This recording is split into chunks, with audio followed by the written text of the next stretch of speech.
Hi everyone, we're going to start 2024 like we ended 2023 with the packaging and packaging waste regulation.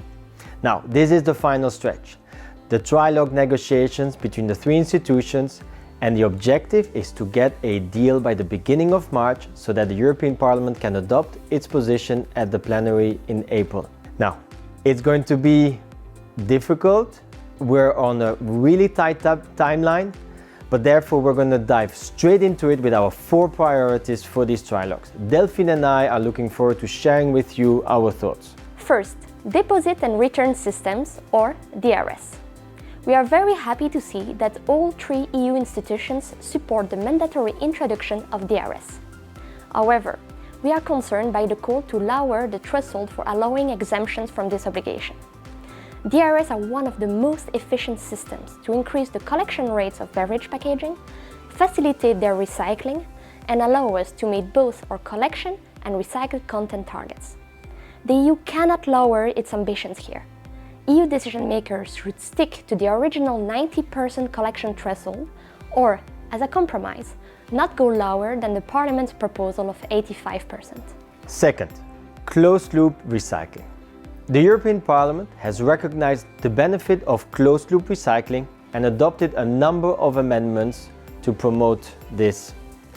And we very much welcome the opportunity to have priority access because we believe this is the best way and the only way to guarantee that food-grade quality is reused in food-grade applications, and this is good for the environment. In addition to that, given the fact that many of us have recycled content requirements, we believe that this is the only way to ensure a stable supply of material. Third, reuse and refill.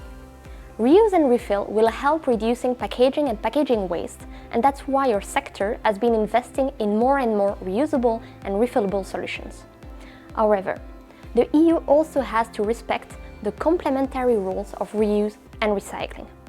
The European Parliament has clearly recognized this complementarity with the adoption of several exemption mechanisms to ensure that reusable packaging is introduced when and where it makes more sense than its recyclable counterpart. Indeed, reusable packaging doesn't always bring the best environmental outcomes when compared to recyclable packaging.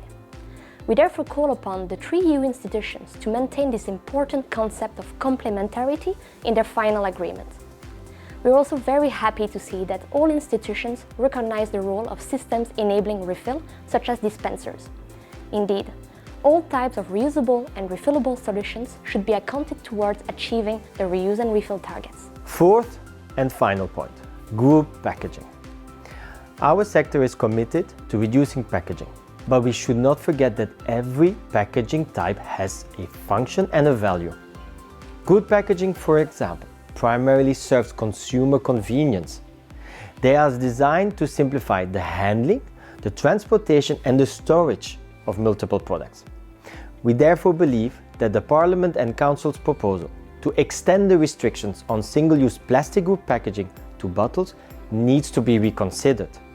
Indeed, banning those will present consumers with an additional difficulty in terms of handling and transport to their home.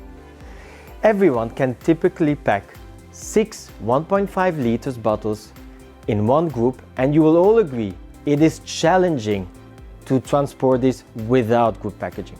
Moreover, any restriction on group packaging requires a reasonable transition period so that the industry can develop alternative solutions, test them, and then adapt them in the production lines. We are talking about over 1,500 PET production lines in the soft drinks and water sector alone that need to be reconverted.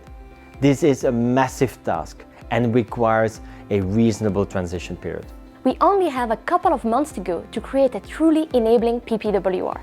So let's work together on measures that are ambitious, effective, future-proof, and viable for the environment and businesses.